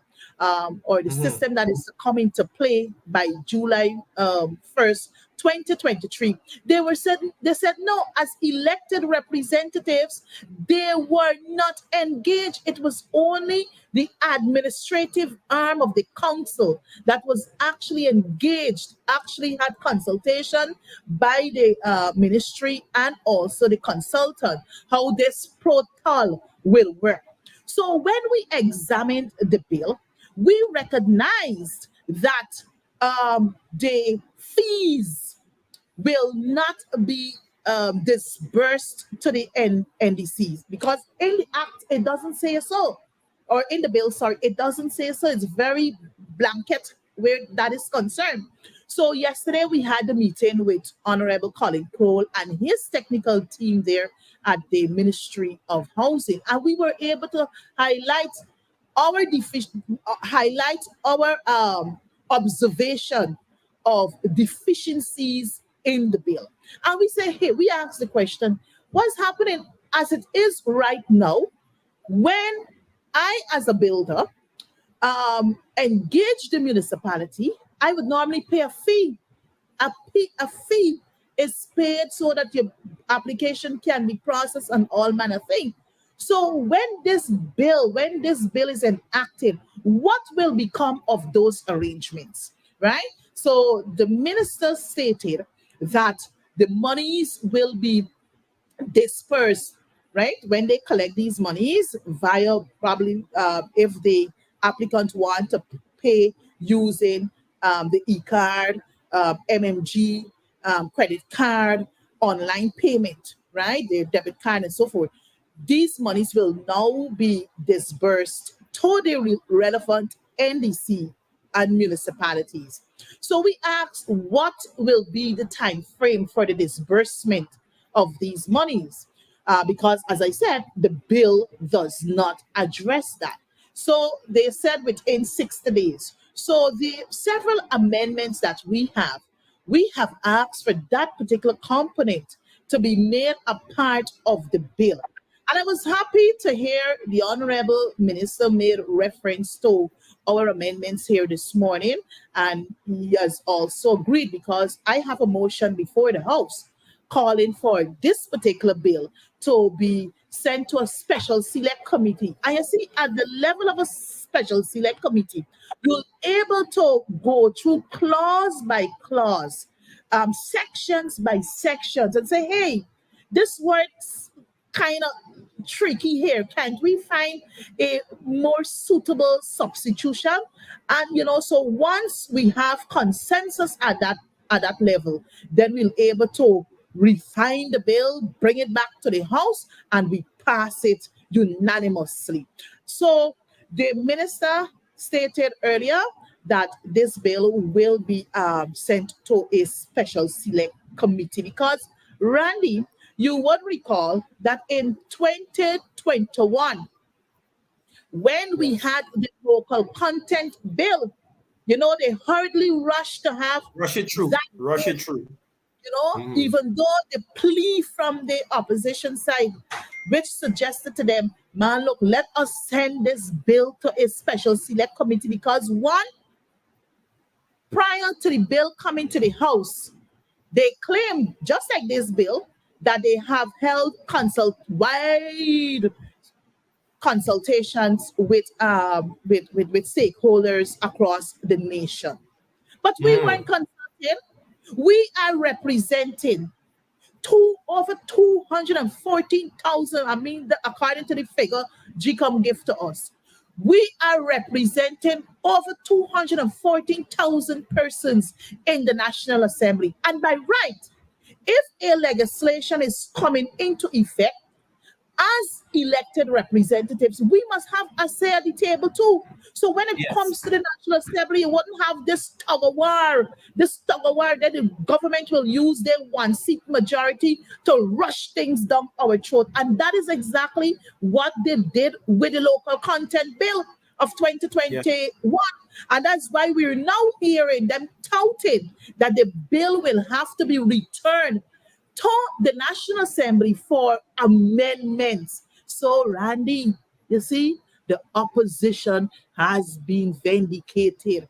And and I'm happy that now the government has seen it fit to send this particular bill to the special select committee, because you may have, residents, other stakeholders want to share and make recommendations. We can invite them and they too can have a say where this particular bill is concerned, because at the end of the day, laws are made for and supposed to be for good governance. But if you don't go through the fine details, our people can find themselves in trouble. Just like the cybercrime bill, just like the cybercrime bill of 2018, perhaps it might have been a good bill. But now it is actually, the government is now using that bill to frustrate and to silence opposition members and also members of the public. So, Randy, I'm happy that the government has decided to have this bill be sent to special select committee. In my motion, I'm asking for it to be at least 1 month. 1 month's time, we can go through it in its finer details, make our recommendations based on our amendments that we have before the House. We can also have those incorporated into the act, into the bill. Sorry. Yes. Just for some context, I know you would have said a mouthful there about why it's important to send bills to the Special Select Committee so we can have a fleshing out of the language in the bill, because it's important that that language doesn't be used down the road to be manipulated in such a way to kind of benefit one and alienate another. And so we've seen with the local content bill, we've seen the confusion with Rams Logistics, we've seen the confusion with Massey Group. And so all of these things could have been brought up in that committee. Say, hey, if we leave this language like this, then a company could say, hey, they could claim that, look, we have right to this local content thing to because of X, Y, Z. And that is why the job that you guys are doing is so important, that when things are made into laws, and that they don't negatively or adversely affect the people of Guyana. And so I just wanted to ensure that people understand that Special Select Committee is not just for Special Select Committee's sake. It's not just for putting the bill. You have to flesh out the language of the bill so that we don't run into these problems down the road. And I'm happy to hear that is being done with this bill. Yeah, you're most welcome, Randy. But apart from the Special Select Committee doing what it has to do, the Parliament also has other standing committees and other committees, and that is where the work of the National Assembly is. Not where you see us, okay, yes, we're on the floor debating X, Y, Z, but the hard work is in those committees, because those, in order for things to be passed and whether persons got to be appointed to constitutional bodies, you have to go out, do research, and try to do background checks on persons. So the hard work, Randy, is in those committees of the National Assembly. Yes. And we know that you guys have been working hard there representing the people of Guyana.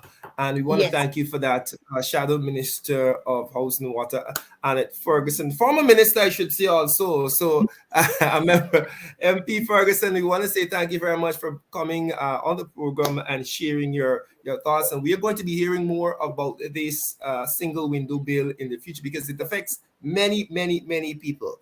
And so thank you very much for that. I know the house has been adjourned for lunch, so we'll let you go to have your lunch.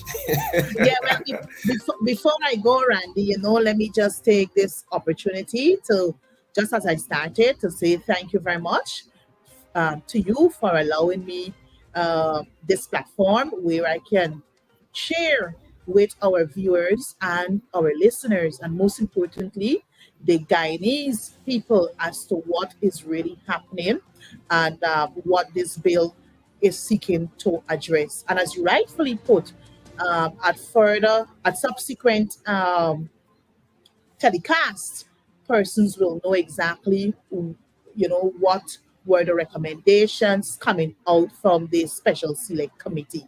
So they will be hearing more from us as an opposition through these platforms. So once again, thank you very much, Randy. Before you go, I don't want to let you go. I know you took a dig there at the government. At the end of your speech, you're talking about the fraudulent signatures. And you know, we've had a number of, you know, public issues in this country about fraud and this fraud, and the government has spent a considerable amount of time dragging people through the courts about fraud and electoral fraud. And we are seeing now, for example, the second vice president, whatever his position is, Jagdeo, apologizing, which I see personally as an admission of guilt, apologizing to people for forged signatures and all manner of thing. And now we see somebody in the United States saying, hey, my name, what's my name doing on the list? And, you know, I want your thoughts generally on this, as, you know, the PPP has constantly pushed this idea that some fraud would have happened during the general election. Now we're seeing clearly, the evidence is in front of us, that they are the chief cook and bottle wash, as the people say, as it relates to electoral fraud. Look, Randy, it is sad to see where our nation is when it comes to elections. But even before I give my thought, because I always like to educate my people and not allow them to be confused. Jagdeo is not the vice president of this country. And we got to be careful, because we're sending mixed messages to our people. The Constitution is clear. He is not the vice president of this country. It is the prime minister after the president who should be prime minister and first vice president. And I always like to cite this example, Randy. When the coalition was in government, you had Mr. David Arthur Granger as president. You had his prime minister in the person of Moses Nagamutu as prime minister and first vice president. You had Carl Barrington Greenidge as minister of foreign affairs and international cooperation and second vice president. You had Minister Kemraj Ramjatan as Minister of Public Security and third vice president. And fourthly, we had Sidney Alicock as Minister of Indigenous Peoples Affairs and fourth vice president. So we got to stop using and calling Mr. Barra Jagdeo vice president. He is not the vice president of this country. He's supposed to be wearing the cap as second vice president of this country. But this man is so hungry and he got greed for power. So he will do everything necessary to ensure that his name stays at the top of everything. Randy, it now brings me to the point of electoral fraud. We see exactly who are the real riggers. They have accused the APNU of rigging elections. Yet, they don't want to have the petitions heard. We all noticed, we all saw what they did to ensure that one of the petitions got thrown out from the court. We all saw what they have attempted to do with petition 88, Randy. Randy, they've brought credible men and women, the likes of Lowenfield, Miss Mayers, Mr. Mingo, before the courts, and to date, Valda Lawrence, Carol Smith Joseph for electoral fraud, and to date, Randy, nothing is moving in the courts. Anil Nandalal just a couple days ago on NCN said they got over 1,000 people as witnesses. They got over 1,000 people who would have given statement. Well, if you got these things, why is it that the cases are not moving in an expeditious way in the court? Randy, we are heading to local government elections. You know Before the March 2020 elections, we spoke about the bloated list. In 2019, if my memory serves me accurate, or 2018, we had started a house-to-house registration whereby we would have been able to take off the dead people, the migrants people, and all whose names had to be removed from the list. They they play the gymnastics so well, took the matter to court, and Chief Justice said that, well, look, nobody names cannot be removed. All right, we went on elections with a bloated list. We saw the results. The March 2020 elections showed us glaringly after the recount who the real riggers are. For this local government elections, Jagdeo is on camera and quoted, he's being quoted that he gonna win Georgetown, he gonna win New Amsterdam, he gonna win Linden, he gonna win all of the APNU or the PNC stronghold. But you know what my sister always said to me, when Jagdeo talk, you have to listen to him carefully. Because Jagdeo know exactly what he was talking. They knew from the get-go what they were doing leading up to the nominations, going in, probably sitting in their homes, had people sitting in the confines of their homes, going through lists for local authority areas, and just signing away people's signature. You would have seen it, the evidence is out there, where Tom Jones, somebody, the same handwriting, the same persons who would have signed the first name continuously signed right through on that form. Now, we have people coming out claiming that they're not resident in Guyana and they sign as backers for a particular candidate. We had the young lady who went on social media to say the dead can't even rest in peace. Her mother is not alive. Yes, her mother is not alive. And she signed. Now, how a dead could sign? How a dead could sign, Randy? So, and then Mr. Barrett Jagdeo got the face to come out publicly saying that he apologized. What the police should be doing right now, Randy, is go after the fraudsters. Go after the fraudsters, and they should pull in Jagdeo, because Jagdeo is fully aware, I believe, of what might have happened, what might have transpired leading up to those nominations. How dare Jagdeo to pick up his phone, to call that young woman, to offer her apology. That is unacceptable. And that is something we in the opposition should not tolerate. We have to call it as it is. So, GCOM, Claudette Singh, very silent. Am I to understand as an electorate, Randy, that I must accept these things? It's unacceptable, Randy. It is unacceptable. Especially when they would have spent the good part of the last 3 years accusing persons of electoral fraud, dragging them before the court without any substantial, without real evidence. Right? And now the evidence is in front of us. Yeah, especially since go ahead. Sorry, go ahead. So now you have the evidence. Now you have the evidence. It's not only on paper, but you got people coming forward to say, I did not sign. I did not sign. So you see exactly what is happening. Randy, we cannot go to these elections with a fraudulent nominations operations. I hope that GCOM get their act together and the police be called in. The police be called in, because just last Thursday at his press conference, they got a line when they want to intimidate people.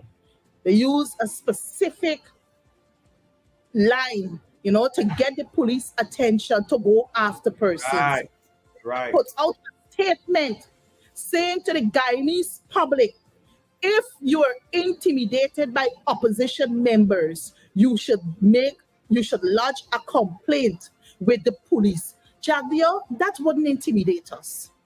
And that will not intimidate our people because the people are coming forward.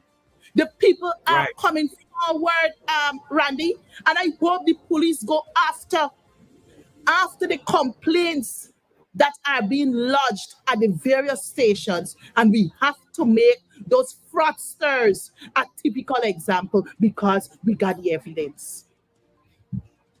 What we should be saying to the people who see their names on the list of the PPP and know that they didn't sign, somebody would have forged their signature, is that they need to make complaints to the police station. They need to come forward, right? Allow us to work with them to ensure that that fraud is exposed and the police do their job. But the problem that we have in Guyana, Minister, is that, listen, the police, sometimes you feel so despondent because you know the state of the police force. You know that the police are being politically instructed. And so what we have to do, we have to expose them. We have to bring it to light. We have to let the people of Guyana know what is happening in these communities. These persons were going around leading up to nomination day, grabbing people's name off a list and just signing for them. If that is not something for the police to be investigating, I don't know what is. And I know that in Region 5, I saw that MP Jordan and along with Darren Wade, they would have accompanied a number of persons to the police stations to make those complaints. And I hope that we see action. That is the issue. The complaint is one, but I hope that we see action. I think that post by Jagdeo to say, if people are intimidating you, was, as you would have rightly put it just now, an attempt to kind of push back the opposition. Well, don't go find out from people if their name on list, right? Don't go find out from people whether or not their signatures were forged. But people, I keep saying this, there's only so much that people will take. At some point in time, people will wake up and people will start to raise their voices against the injustices. And I think a lot of the people of Guyana are waking up. A lot of them. MP, I'm so happy that you would have articulated those bits of information. I'm sure that the persons joining us online are happy that you would have shared that information. In addition to all that you're doing in Parliament, the questions that you're asking, the work that you're doing in the committees to ensure that the people are represented. I want to thank you very much for that and your attack today. Yeah, but before you allow me to go finally, Randy, I want to join with you and also the leadership of a Partnership for National Unity, because it is that body that is heading to these polls. That we encourage our citizens. We encourage our citizens to go to the various RO's office in your local authority area or your municipality area and check the list. For Georgetown specifically, the Georgetown, or for the 15 constituencies, the RO's office is at the Critchlow Labour College. Critchlow Labour College. So I ask of you to take time out from your busy schedule to go and sanitize, to see those lists posted, to see whether your name is on the list. Jagdeo will not give up. His hunger and thirst is not for righteousness. His hunger and thirst is to ensure that he and his party gain power, absolute power, by every means necessary. So if it has to be to rig the upcoming elections, you see what is playing out. And you see this God don't sleep, Randy. God is working. God is working, and more will be exposed. May God bless us. May God bless you, Randy. And may God bless this beautiful country that's going through some troubling times under a wicked, vindictive, evil People's Progressive Party Civic, headed by no other person than Mr. Bharat Jagdeo. Thank you very much. And thank you very much for being a part of this program as we wrap up and take our leave until the Parliament is in session again. Former Minister there, Annette Ferguson, we want to thank her for contributing to the program as we move and we continue in a few minutes' time. We'll take a break now and then we'll come back as the Parliament is convened for the 63rd sitting of the National Assembly. My name is Randolph Critchlow. We want to say thank you very much for joining the broadcast. Please stay tuned to your social media pages as we come back for the afternoon sessions. A number of other bills are supposed to be read, and we'll hear from those MPs as we continue our coverage here. Do enjoy your afternoon, do enjoy your lunch. We'll be back for the afternoon session.